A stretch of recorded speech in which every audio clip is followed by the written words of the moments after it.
Okay, here we are continuing our principles of design, and we are talking about texture and pattern. Texture describes the surface character of materials as experienced primarily through the sense of touch. In art, texture can be actual or visual. We'll discuss actual texture, visual texture, and subversive texture. Actual texture. Real and physical texture that can be touched. Texture can be rough, smooth, hard, soft, sharp, etc. Impasto, a thick buildup of paint on the surface of a canvas. It may be hard to tell from this photograph of the Dubuffet painting, but he's using a strategy of impasto paint, where the paint is almost globbed on. If you were to touch it, you would feel the bumps of the paint. That's actual texture.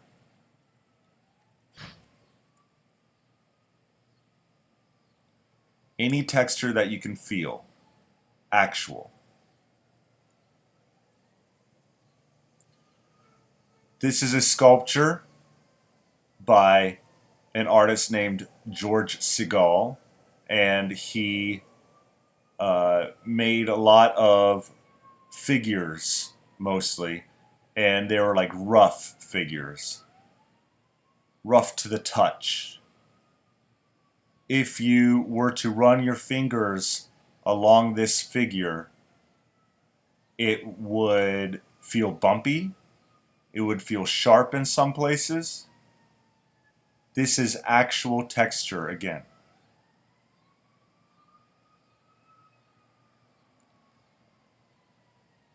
Visual texture is the simulation of texture. It looks like a texture, but it can't really be felt. So this is a painting, actually. It's an excellent painting. It looks like a photograph. And you might be able to tell, especially up in the hair and in the face, what you can see of the face, is it's really sort of soft. The lines are soft. This painting is actually visual texture. Because if you were to touch the surface of the painting, it would be smooth. It would be really, really smooth to the touch. This painting is the illusion of texture. Visual texture is the illusion of texture. Another word for the illusion of texture is trompe-l'oeil. It's a French word that means trick to the eye. I see visual texture especially here in the hair. This sweater, I actually don't see much texture. It looks to me that the visual texture is that if you were to touch it, it would be very soft. So that does speak to visual texture. But don't confuse visual texture with pattern. What really stands out to me with the sweater is that it has a lot of pattern on it.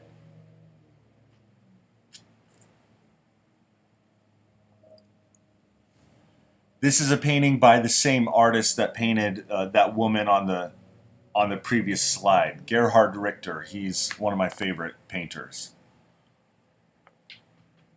This painting, you may not know, but this painting is actually very smooth as well. If you were to touch it, it would be like touching glass. But the visual texture is sort of bumpy, lines like streaks.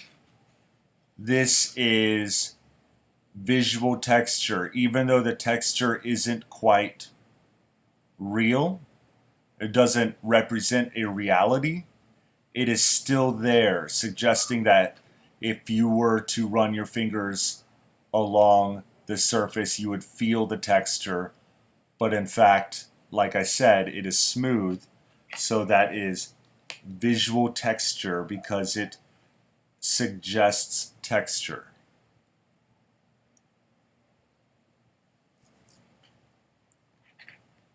Subversive texture. Subversive texture is texture chosen to or created by the artist to subvert or undermine our ideas about the objects they depict. This is an actual sculpture from 1936 where the artist covered a tea set in a fur. It's supposed to be gross. It's supposed to be off-putting. It's supposed to make you feel sort of gross and icky inside. That is subversive texture.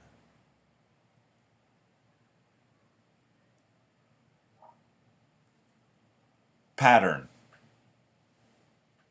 Pattern is design based on the repetition or grouping of elements such as line, shape, color, or texture. A pattern on a flat surface, such as a fabric or paper, may be enriched by contrasts and visual texture.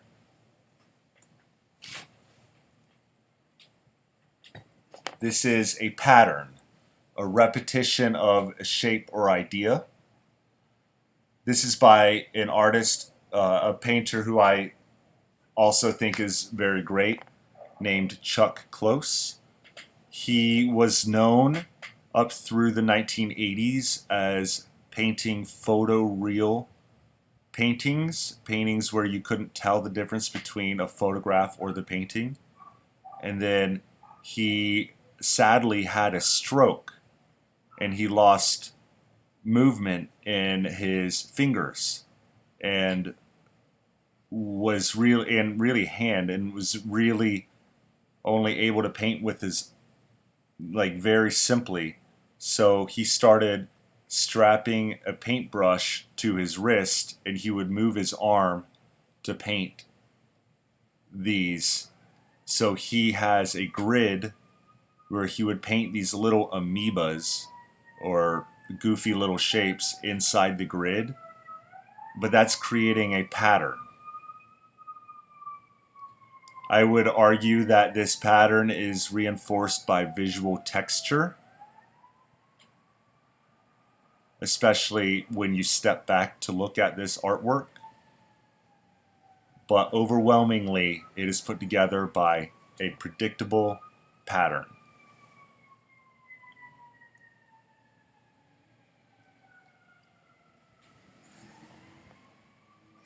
This is a large something that looks like a fabric. Really what it is a bunch of caps from liquor bottles that have been flattened and then sewn together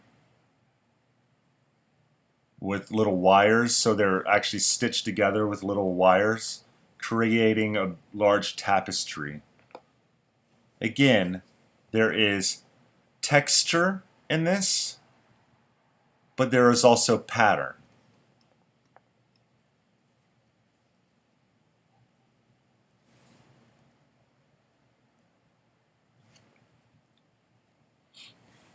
Your week 3 lectures are complete. It is now time to take the quiz and It is time to take the quiz. The quiz will be on the content of both chapters 3 and chapter 4.